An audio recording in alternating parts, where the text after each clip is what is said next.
Thank you for calling. Please leave a message. Hey Pep, it's Shaun from Völsungur here. It's a real shame you can't pick up the phone. I really like the chance to talk to you because it's been a while. I've won a couple of Champions League since the last time we talked, and you've won nothing in Europe, which is a shame, but you're doing really well in the Premier League.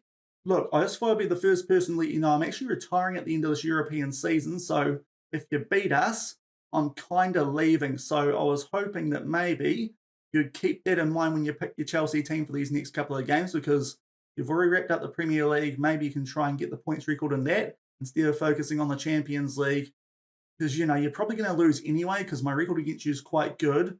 So do keep that in mind. Let me know before the game what you think of it. And yeah, I would strongly urge you to take up that offer, because otherwise, based on the head-to-head record, I might make you my again. So, just keep that in mind. And I'll catch you up for a beer after the first league at Stamford Bridge. Cheers, Pep. See you later.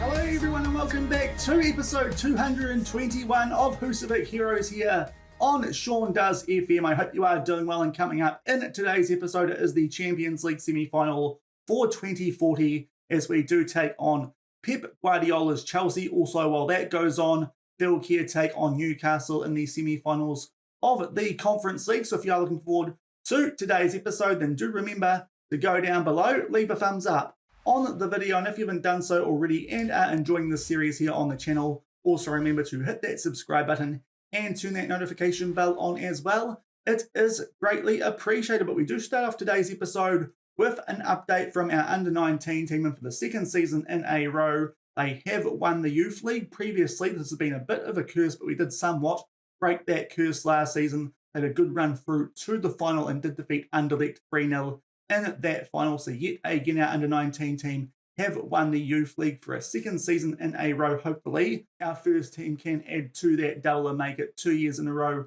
of the same thing happening and end the save on quite good terms. But first things first, we do need to get past Chelsea in the semi-finals of the Champions League in today's episode, which does come off the back of a win in the quarter-final in yesterday's episode against Manchester United. If you missed that one, I'll leave a link to it over in the top right corner. As you can see on screen, we did pick up a 2-0 win on aggregate. We've just played one competitive game since then, our last domestic game that counts in the save, and that was the Super Cup against Nuts KR. We picked up a 2-0 win there with goals to Doumbia and Christopher Allegard. And that does mean that we have picked up 2 domestic trophies already for this season. And that is the last domestic trophy that we will pick up for this save, winning the Super Cup for an 18th straight season. We have never lost that Super Cup, so a good record that we finish off in that competition. But we are about to take part in the semi-finals of this season's Champions League. As you can see on screen, we take on Chelsea. The first leg is away from home at Stamford Bridge. And as you can see below that, the other semi-final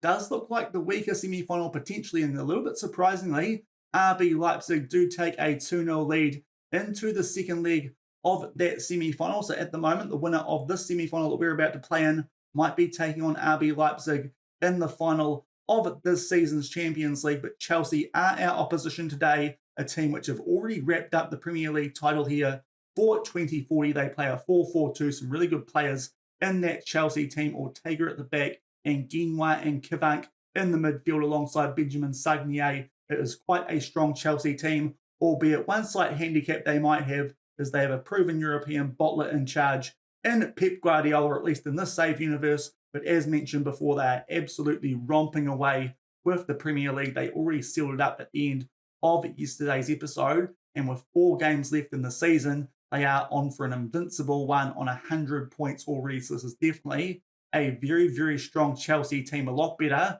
than the Manchester United team that we did defeat in yesterday's episode. So hopefully we can get past these guys, and if we can, we will take a lot of confidence into that Champions League final, which we will hopefully get to end this save game. But we go into this one with no injury concerns, and we actually get a few players back who were missing out for the last few games in yesterday's episode. So we'll come back shortly from Stamford Bridge for team sheets for the first leg of the semi-final as we take on Chelsea. And here are the team sheets for the first leg of the semi-final. There are Chelsea looking very similar to what we did see before on the club info page, with that 4-4-2 also in very, very good form, obviously, as you saw before, based on their Premier League season. There we are back to our regular first choice 11, so Adam Saki, Lassana Doumbia, and Filippo Dinelli all returning to the mix, and hopefully we can pick up a decent result here away from home and hopefully finish off the job in the second leg back in Iceland. And we in fact have a highlight immediately from the kickoff here at Stamford Bridge. We are in our Northern Lights green uniform, Chelsea in the royal blue with the yellow trim, and it's taking us a little while here to play out from the back. That's a slightly sloppy pass there from Basicki, trying to look for Doumbia. It's an awful start after 27 seconds. We go 1-0 down, and already it's looking like Pep Guardiola might be spoiling our happy ending to the save. We had plenty of time here to try and play out from the back. Basicki, Doumbia could have retreated a little bit more to get to that ball, but in the end, Chelsea intercepted it. Nice ball there for Manning. And just like that, Chelsea get off to a flyer and grab a 1-0 lead. And very shortly off the back of that opening highlight, it's now a free kick here for Chelsea. They get a shot off, and Axel Guimard puts that in the back of the net. And after 3 minutes of this first leg, we already find ourselves 2-0 down. This is not how things were supposed to go. This could very well be the last episode of this series. Guven just flicks that down for Guimard, puts that away in the bottom right corner. And very early on, Berger's also picked up a yellow card, so we'll get him to ease off tackles. But already we are 2-0 down and not in a good place. And we go forward to the 19-minute mark for our next highlight. Chelsea, yet again, they were on the attack at the moment. They are well and truly on top of us here in this first leg at Stamford Bridge. But we finally, it looks like, might get a spell of possession. Adam Saki almost gets played in behind there. Some good short passing. Chance for Agatigere, but that is a good save there from Ortega in goal for Chelsea. But that at this stage is probably a chance that we do need to be taking off the back of that rough start. And then Dinelli puts the header just wide from that corner, and we still trail by 2-0. And we go forward to the 25-minute mark for our next highlight. Chelsea here looking to play out from the back. Benvenu Bayer has also now picked up a yellow card. Since that previous highlight, Chelsea did pump that deep, but we just keep position back there and start to make our way into their half. Nice ball there from Adam Saki for the man who just picked up that yellow card, and Benvenu Bayer gets us back into this game at 2-1. It's a good finish there into the bottom left corner. We'll just tell him to ease off tackles before we do see the replay of that goal. But that is a big goal, that one, getting us right back into that tie. Chelsea scored one more goal. That could have almost been tie over, but Adam Saki, nice ball over the top there, and first time finish from Bayer with his right foot. And we are back in this one, 2-1 about halfway through the first half. And that is half-time in the first leg of this Champions League semi-final. Absolutely dreadful start there. We went down 2-0 after only 3 minutes. We started to find our way back into the game after that and got an all-important goal from Benvenu Bayer at the 25-minute mark. Quite even stats, but that rough start really, really proving costly. And I think we are going to make a change here at half-time. Jonathan Berger only on a 6.1, also a yellow card. So I think we are going to take him off for Christopher Allegard and switch out Radenko Krolo to left back for the second half of this one, and hopefully can try and get this game to even Stevens going into that second leg, or at the very least keep it at 2-1, because even then we would still only need a win in the second leg to potentially take that game to extra time or go through to that Champions League final. So certainly a terrible start there to that first leg, but right in it off the back of that goal to Benvenu Bayer, we kick off the second half being 2-1 down. And up to the hour mark, no highlights so far in the second half. Still quite an even game. We're going to make our last two substitutions for this game. Both of our wingers out there are struggling, so Oripor Halson will come on for Lapase, of course, with Allegard already being on the pitch at right back, and also Malizio Menga for Agustin Agatigere. That is all of our subs used. We are still 2-1 down with a half hour left. And not too long off the back of those last few substitutions, it is a free kick here for Chelsea. Gutierrez nearly puts that one in the top right corner. It is going to be a corner, so that is some save that from Carl Vollen to keep the scoreline at 2-1. The subsequent corner, Dinelli does head that one away. We'll see if Chelsea get any more chances off the back of this highlight. Gutierrez, that's a good slide tackle there from Lassana Doumbia. Still 2-1 Chelsea with just over 20 minutes left. And we're just about to end the last 15 minutes of this game, just adjusting some opposition instructions. We're going to put our wing-backs onto attack and hopefully try and grab an equaliser in this one. Still 2-1 down in this first leg. And we are now inside the last 10 minutes of this game. Another slight change that we're going to do here tactically. Lassana Doumbia can go onto a centre mid on attack. Also, we'll stop focusing down the middle and go a little bit wider in our width as well, attacking wise. But we make our way inside the last 5 minutes. Chelsea certainly starting to get on top of us here stats wise for this game, and might have another chance here. They flick that one on. It's a good save from Cal Vollen. Not too sure who that was there, the left winger for Chelsea, but another good chance for them there to grab a 2-goal cushion. But thankfully, Cal Vollen comes up there with a big save, and we still hold a 2-1 lead late in this one, as we might get the boys to be a bit more disciplined as well, because that has sometimes worked when we've tried to time waste previously in this save and getting a late goal. So we'll see if that works out here in the 3 minutes of added time, but it looks like it is not going to. Allegard picks up a late yellow card. We picked up quite a few yellow cards in that game, but in the end, off the back of a very bad start there, going 2-0 down after 3 minutes, that goal back through Benvenu Bay at the 25-minute mark does at least give us a decent chance potentially of turning this around in Husavik in that second leg. Not a good performance, but it could have been a lot worse there. Chelsea had some chances to make that scoreline 3-1, or even worse, Cal Vollen coming up in the second half with quite a few big saves. Interesting to see Christopher Allegard only playing 45 minutes, got one of the better ratings for our team, but not a good performance at all. But thankfully, we are still right in this tie at 2-1 down going into that second leg in Husavik. And with the RB Leipzig and Juventus game coming off the back of that second leg of our one, I think what we're going to do, unless there's any injuries in between now and then, is come back shortly with the team sheets, and we'll get straight into that second leg, what could be the last game of this save, as we trailed Chelsea 2-1 going to Husavik for the second leg of this Champions League semi-final.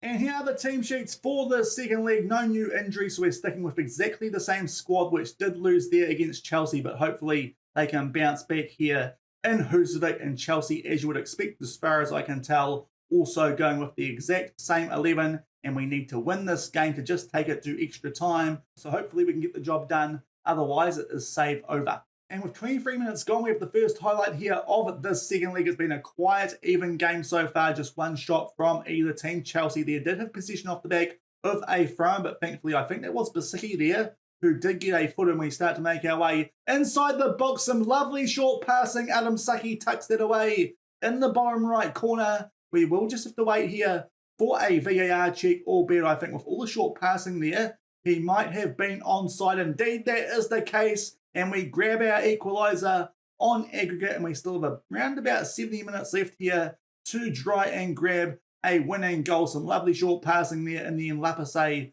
is the man who does get the assist, and Adam Saki gets his first goal for the first team back from that injury, which did mean that he sat out that quarterfinal in yesterday's episode, and we are now locked up at 2-2 on aggregate. And very shortly off the back of that opening highlight and goal in our favour, we are back down the other end here for a free kick to Chelsea. Hopefully we deal with this danger and don't undo our good work there from that first highlight. Guven, dangerous ball here into the mixer. Gay heads it away, but not very well. Straight into the path of Chris Manning, and just like that, Chelsea get their advantage back, and that is very poor from one of the long-time favourites of this club and the save in Basaro Gaya. Plenty of time to clear that, and quite a few options as well. Not much pressure there from Chelsea attackers, but picks out Manning, who tucks it away past Cal Vollen at the near side, and just like that, Chelsea get their 1-goal advantage back. And that is half time here in the second leg. Just the two highlights with a goal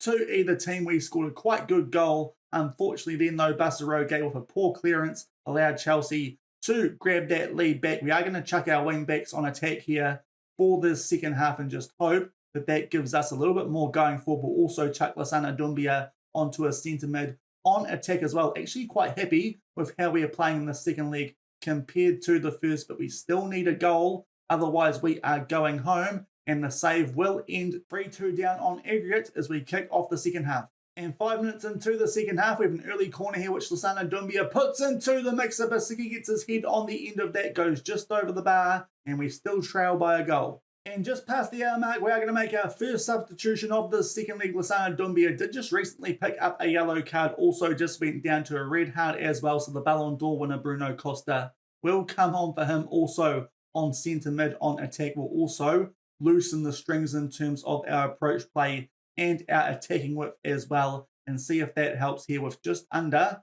a half hour left, we still need a goal to take this one to extra time, 1-1 on the day, in Chelsea 3-2 up on aggregate. And before we can even make that substitution, a highlight here has started. It might be a chance for us here to grab an equaliser on aggregate. Lapasset here is on the ball as we just make our way into the Chelsea half. Good chance here for Adam Saki, trips Ortega, but that one just comes off the base of the post, goes out for a goal kick, and we are still a goal down here with just under a half hour left. And there is another highlight here at the 66-minute mark as we really start to get on the front foot off the back of those slight changes we did make, albeit great chance here for João Pereira to potentially wrap up the tie, but thankfully blast that one over the top right corner, and we are still down by a goal. But now, with just over 20 minutes left, and now Benvenu Bea has gone down to a red heart, so we'll make another substitution. Marcelo Jr. will come on for him.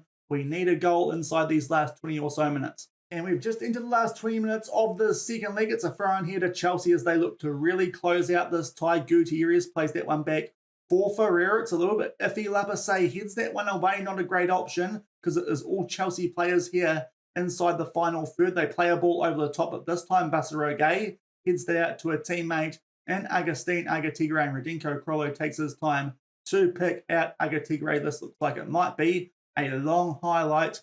Hopefully it is in our favour and we can grab an equaliser here with just under 20 minutes left. It is really pressure time for us now in this final Champions League season. Basaroge finds Jonathan Berger. Nice ball over the top yet again for Adam Saki, but Ortega reads that early and tips that one over the bar for a corner, which will still happen. Can we do something here from set pieces? Bruno Costa puts this into the mix. They head it out to Marcelo Jr. right on the edge of the box, and the highlight ends 15 minutes left. We are still a goal down, and it's time for us to make our last substitution. A few players now down to red hearts. Agatigre, the lowest rated of those, on a 6.7. Malesio Menga will come on for him and hopefully can help us do something here to grab an equaliser in the last 15 minutes. And we're about to enter injury time in this one. We are trying all sorts of different tactical things. We have gone on to attacking. We're going to tell the boys to be more expressive, also distribute a bit more quickly. And we might also counter-press, try and get the ball back a little bit sooner here.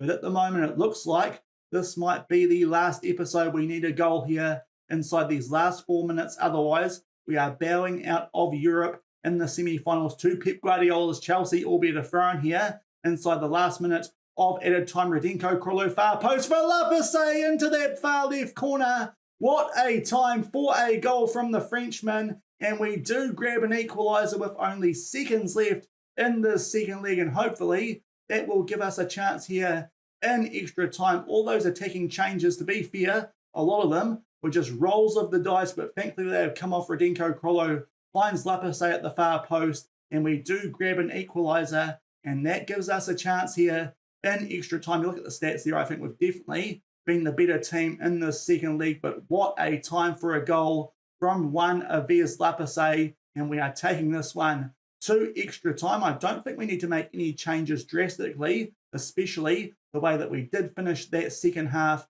and we will just tell the boys to go back to a slightly more normal approach that we usually do have here as a Völsungur team. Just change the tempo and the passing directness down to shorter and lower, but apart from that, we might also keep some of those other changes and hope that it transfers into this extra time period as we will kick it off, locked up at 3-3, but hopefully with the momentum and try and get a goal here before this one does go to penalties. And 5 minutes into extra time, the first highlight here is a throw-in our favour, albeit Krolo does find Louis there for Chelsea, and they get a chance here to try and play out from the back, albeit they hoof that deep straight into the path of Elaine Basicki, and we now look to play out from the back, albeit quite close to the halfway line here, and do eventually find our way into the Chelsea half. Marcelo Jr. now right on the edge of the box. He finds Lapasset. Some good short passing. Mauricio Menga finds the back of the net, and we might have a lead here nice and early in extra time, albeit VAR is checking a possible offside. Not too sure whether that's for Marcelo or for Menga, but the goal has been disallowed. We will check the lines here because that did look like quite a close call. Some good short passing there between Lapasset and Marcelo, and that looks very close indeed. Definitely not Menga, but that is a debatable call early on here in extra time, still locked up at 3-3. And a few minutes shy of half time here in the first half of extra time, our next highlight does start off here with a free kick in our favour just inside the Chelsea half. And we start to go forward here. Bruno Costa-Lapase, nice ball this time. For Malizio, Menga gets another chance to put the ball in the back of the net, but this time that is a good save from Ortega. Thankfully, we do still see the corner here as Bruno Costa will put this one into the mixer, and there might potentially be a penalty. Didn't look like much went on there, but Denali is pressing his case here for a penalty. VAR checks it, and we do get a penalty. So here's a chance here for Lapase to grab a double and send us through potentially to a Champions League final. Tucks that away in the bottom right corner, and we grab a goal in the 103rd minute from the penalty spot. Did look like quite an innocuous penalty, that one from the corner, but Lapase does tuck that one away. And just before half time here, in extra time for the first time in this tie, we grab a 1-goal lead. And we have made our way to half time here in extra time, just that penalty to Lapase being the difference. Also that quite controversial goal ruled out there against Malizio Menga, but we'll get the second half of extra time underway for the first time in this tie with a 1-goal lead. And with 7 minutes to go in the second half of extra time, we are going to make our last substitution. Alain Basicki has just gone down to a deep red heart and also just picked up a yellow card as well. We do still have one substitution kept in hand here from this game rolling in to extra time. So what I think we're going to do here is move Basaro Gay forward to the DM role, and Erdin Shaidi can come on for Alain Basicki, and hopefully we can see this one out with that 1-goal lead and about 7 minutes left of the semi-final. And 116 minutes gone, we have a late free kick here in this one. Erdin Shaidi gets his head on the end of that, but just directs that on the wrong side of the post into the side netting. But off the back of that, we are definitely going to start to time waste a little bit. We went back to our usual sort of tactics off the back of grabbing that penalty in extra time. And I think from here we will try and make sure there are no more highlights in this game and hopefully sneak our way through to our 8th straight Champions League finals. We are about to enter extra time. There is only going to be 1 minute of added time and there are no highlights. We absolutely get out of jail there. A late goal through one of his Lapase in the last minute of added time during regular time. What a goal that is. And then he gets a penalty in extra time off the back of a push on Filippo Denali apparently from that corner around about the 101 minute mark, and that does mean that we go through 4-3 on aggregate off the back of a 3-1 win in extra time in the second leg. That was a heck of a tie, but yet again, Pep Guardiola is my bitch, and we are going through to the Champions League final. We'll see who we are playing in that final shortly off the back of that classic tie, going through 4-3 over Chelsea. And deep breaths off the back of that Champions League semi-final. Definitely thought for a while that was going to be our last episode of the save, but a very late goal there, 2-1 of his Lapase, and then that penalty in extra time does mean we are coming back tomorrow for a final, and you will find out who our opposition is going to be shortly. But first things first, checking in on Fylkir in the Conference League. Quite a tough semi-final for them as they did take on the richness of Newcastle. They suffered a 3-1 defeat away from home in the first leg, so always up against it from there. And then in the second leg, not a bad result, a draw at home against Newcastle, but still not enough for them to overturn that 2-goal deficit from the first leg. So Fylkir, unfortunately off the back of winning the Conference League, do bout out in the semi-finals this season to Newcastle, who will take on Lille of the final of the Conference League. So a good effort there from Fylkir, and of course next season I'm pretty sure they are going to be in Conference League qualifying, so hopefully they can get through that and yet again have a nice deep run in the Conference League, albeit we'll need to check in on that when we do our Simming Forward video at some stage next week. The Europa League final going up one is going to be between Hellas Verona and Leicester City, and the Champions League final for 2040 there is Völsungur only just, but it is us in that Champions League final, and we are taking on RB Leipzig, which to be fair looks like a somewhat easier tie potentially than what we might have had so far in this Champions League knockout campaign. Of course, they won the first leg of their semi-final against Juventus by 2-0 at home. Then they picked up a 1-0 win away at Juventus. They go through 3-0 on aggregate, so quite comfortably. So it is us versus RB Leipzig, a rematch from this season's Super Cup to decide who the European champions are going to be For 2040, a quick look at RB Leipzig. They currently find themselves 10th in the Bundesliga. So based on that alone, this does look like a team which could be quite beatable, albeit with that situation in the league, no doubt they are throwing all of their eggs into this Champions League final basket. They are playing a 5-2-3, still look quite similar to what we did see before in the Super Cup come the start of last week. 4.5-star reputation club with Jesse Marsch in charge and going over to the Bundesliga table. As you can see, they are definitely not going to be making the Champions League next season through the league. They might be able to sneak their way into a Conference League or Europa League spot, but really, as I said, I think they're going to be throwing all of their eggs into the basket of that Champions League final, so they might be a slightly dangerous opponent, albeit based on their league position, definitely one I think that we should be beating, and hopefully we can do the job and have a nice happy ending in tomorrow's episode. But that will do it for today. What a tie that was against Chelsea, and in the end, after extra time, we do go through to our 8th straight Champions League final off the back of a 4-3 win on aggregate. If you did enjoy today's episode, then do remember to go down below, leave a thumbs up on the video, and if you haven't done so already and are enjoying this series here on the channel, also remember to hit that subscribe button and turn that notification bell on as well. And until tomorrow for the last episode of the save, as we do look for our 5th Champions League title and our 3rd in a row as we do take on RB Leipzig. Until then, thank you very much for watching. Keep on keeping on, and I'll see you then. Cheers.